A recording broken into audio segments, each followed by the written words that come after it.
discutir todo esto con el petróleo argentino y demás.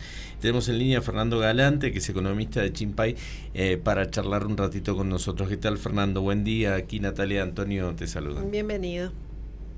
¿Qué tal? Buen día, ¿cómo les va? Muy bien. Bien, muy bien. Viendo cómo reaccionaron ayer los mercados, al parecer bastante bien, ¿no? Sí, muy tranquilo, la verdad que sin mayores repercusiones. Obviamente todavía es muy temprano y en el sentido de que todavía hay muchas cosas por develar. Por el momento, en relación a lo que comentaban ustedes de Venezuela, obviamente para el mercado es importante el hecho de que no haya por el momento una ocupación física por parte del gobierno de Estados Unidos dentro del territorio venezolano.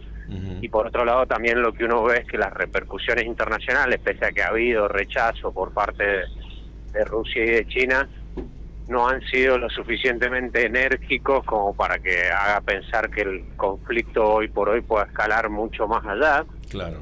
Con lo cual por ahora te diría que hay una tensa calma que tendremos que ver en los próximos días cómo se va resolviendo, principalmente porque acá hay una hipótesis del lado de Estados Unidos donde creo que el primer golpe ha sido intentar desestabilizar el régimen y esperar a ver qué pasa, ¿no? Y ver cómo el régimen reacciona y si hay capacidad de negociación como para empezar un proceso de transición que lleve a otra etapa. Claro. Ahora, es una jugada arriesgada en el sentido de que no sabemos para dónde puede salir, no sabemos cómo puede terminar, y en ese sentido ahí es donde corre el riesgo de que Estados Unidos tenga que volver a hacer otra operación, así tener que hacer una intervención física más fuerte, una intervención gubernamental más fuerte, y ahí obviamente el cantar probablemente sería otro, ¿no?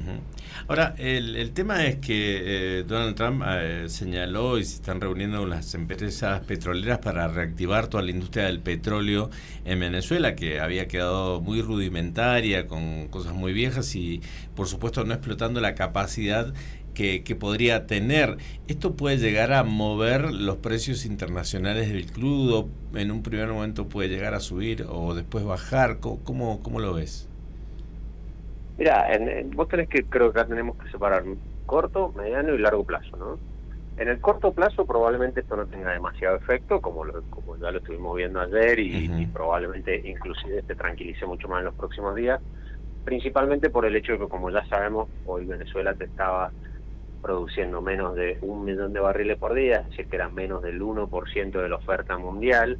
Hoy estás viviendo una situación a nivel mundial en cuanto a petróleo que hay sobreoferta de petróleo. De hecho, la OPEP lo que viene haciendo desde hace mucho tiempo es intentando controlar la oferta para que los precios no bajen más todavía, con lo cual ese 1% o menos de 1%, como te digo, que de petróleo que hoy sale del mercado, hay muchos oferentes dispuestos a volcarlos, con lo cual hoy no tenés un problema por ese lado de precio, hoy no tenés un problema por el lado de la oferta. Distinta es la situación de las proyecciones. Esta situación, digamos, de sobreoferta de petróleo todavía se mantiene de acuerdo a las proyecciones que hacen muchos bancos internacionales en el 2026, en el 2027. Corto plazo. Entonces, corto plazo probablemente no tengas mucho efecto. En el largo plazo, obviamente estamos hablando de un país que tiene las mayores reservas comprobadas de petróleo del mundo y que si vuelve a ser un motor de producción, sí te cambia mucho la dinámica, pero aquí todavía no sabemos con qué se va a encontrar Estados Unidos, porque lo que todos sabemos y repetimos y conocemos es que la infraestructura estaba destruida, que no había inversión, que se había venido abajo, que PDVSA estaba en default, todo lo que ya sabemos, digamos, que había llevado a este desastre económico que tenía Venezuela. Ahora, lo que no sabemos es qué tan difícil es registrar esa maquinaria, cuánta inversión hay que hacer, cuánto tiempo va a llevar, y ahí es donde vamos a definir cómo va a ser el largo plazo. Ahora viene Fernando, un Javier Milei que se prepara para participar, ¿no?, del Foro Económico de Davos. Bueno, todos los eneros desde la Asunción hay claves, ¿no?, que pone a la vista del mundo, defensa del capitalismo, del mundo occidental. ¿Cómo crees que se puede llegar a parar o cuáles van a ser otra vez los temas importantes, ¿no?, e inevitables en este momento de la Argentina, que estamos tan cerca, ¿no?, de lo que está pasando también en Venezuela. ¿Qué va a rectificar o afirmar otra vez? Ya, yo creo que claramente no veo ningún cambio, que ya sea geopolítico, como tampoco veo ningún cambio desde su lectura, ni tampoco desde sus alianzas, como para que se pueda mover mucho de lo que ha sido los discursos que ha hecho en los últimos años, en contra de la Agenda 2030, en defensa del liberalismo, en defensa del capitalismo y en contra de algunos regímenes y algunas facciones, principalmente que todavía siguen sobreviviendo también en Latinoamérica, Sí. Y también a favor de lo que podría ser el avance en algunos acuerdos de libre comercio, que es un poco lo que está necesitando la Argentina, y que hay algunas estructuras que lo hacen difícil avanzar en ese sentido. Pero no creo que sea un discurso que salga mucho de eso. Generalmente, como bien vos decís, son más que nada foros donde uno va a sentar posiciones. No son foros de donde salgan grandes avances, no son foros donde se negocien grandes acuerdos. Sí son foros donde hay mucha gente escuchando y son una oportunidad de pronunciarse más que nada y de sentar posición, y creo que de nuevo Milei probablemente vaya a hacer eso. Es una persona muy escuchada porque es un fenómeno, es una realidad a nivel mundial. De hecho, en distintos rankings que uno ve, etcétera, Milei está entre los 3, 4, 5 personas hoy más escuchadas a nivel mundial, con lo cual es trascendental lo que dice, pero no esperemos que sea un foro del que salgan grandes acuerdos o grandes avances en algo más allá de sentar posición. El viernes hay un vencimiento importante y hay algunos que dicen que sí, otros que no, que todavía no tiene toda la plata reunida el gobierno para poder pagar ese vencimiento. Mira, ahí hago una aclaración. El vencimiento se paga sí o sí. El mercado está 100% convencido que se paga sí o sí. O sea, no hay ninguna duda de que el vencimiento se paga. Lo que no sabemos de dónde sale la plata. ¿A qué me refiero con esto? La plata está, tenemos que ver de qué billetera, de qué cajón la vamos a sacar. ¿Sí? La vamos a sacar del cajón del Banco Central, la vamos a sacar parte del cajón del Tesoro y parte del cajón del Banco Central, o la vamos a sacar parte del cajón del Tesoro y parte de un repo que nos van a dar unos bancos internacionales contra garantía de bonos. ¿Y esos bonos de dónde van a salir? ¿Del Tesoro o van a salir del Banco Central? Bueno, esa es un poquito la duda que viene teniendo el mercado y que el gobierno todavía no lo aclara, y lo aclarará probablemente en los próximos días. Ahora, no hay dudas de que se paga. Lo importante es después entender de dónde salieron los dólares con los que se hizo ese pago. Sí. Probablemente, de acuerdo a los últimos movimientos que uno ha estado viendo que ha hecho el gobierno, haya una parte de los dólares que ha ido acumulando el Tesoro, que números más, números menos, estamos alrededor de los 3.000 millones de dólares, con lo cual le estarían faltando unos 1.200, 1.500 millones de dólares para terminar de redondear la cifra, y esos dólares probablemente salgan de un repo con un consorcio de bancos internacionales poniendo en garantía bonos.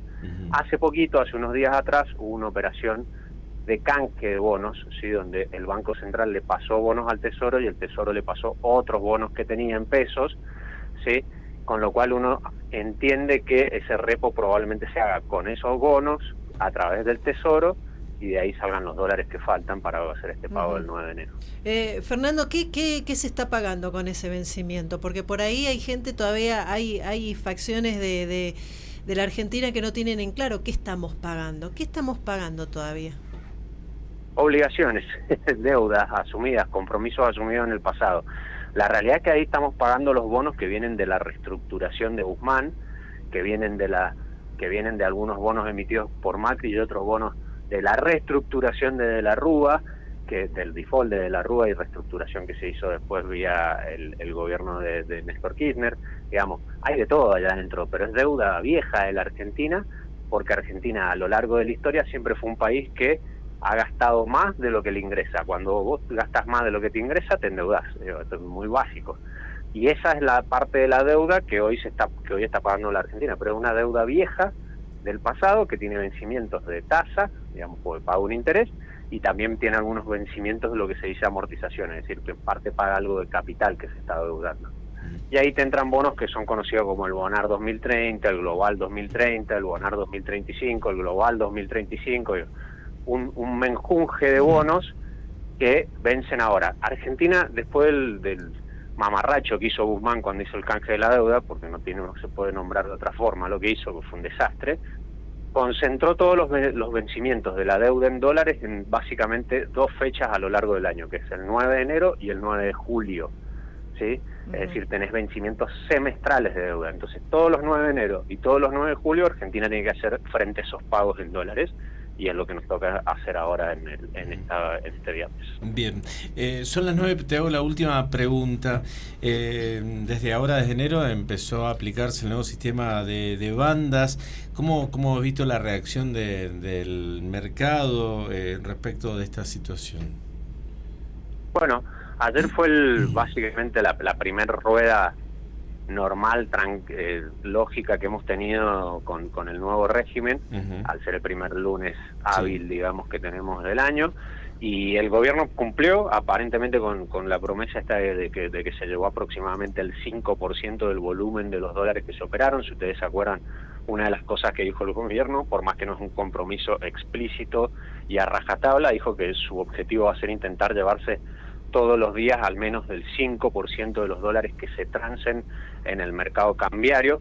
Bueno, aparentemente esto lo está cumpliendo, porque de acuerdo, esos números oficiales salen en unos días, pero uno puede ir haciendo más o menos algunos cálculos por los movimientos, y aparentemente ha estado cumpliendo con esa acumulación. Eso es muy positivo, porque el mercado le venía pidiendo al gobierno que tuviera una señal de compra de dólares, de acumulación de reserva, con lo cual es bueno en ese sentido. Y por otro lado, el régimen cambiario, por más que recién empieza a regir ahora, lo que uno ve a priori es que empieza a ser más creíble y más sólido, por así decirlo. Tiene más lógica que el régimen cambiario anterior, con lo cual entendemos que va a ser una buena noticia y que va a ser bien interpretado por el mercado. Genial. Fernando, te agradecemos muchísimo el contacto, muy amable. Gracias a ustedes, que tengan un buen día. Adiós, buen día, un abrazo. Las 9:02, hacemos la tanda en las noticias y ya volvemos. Te estás informando con la verdad.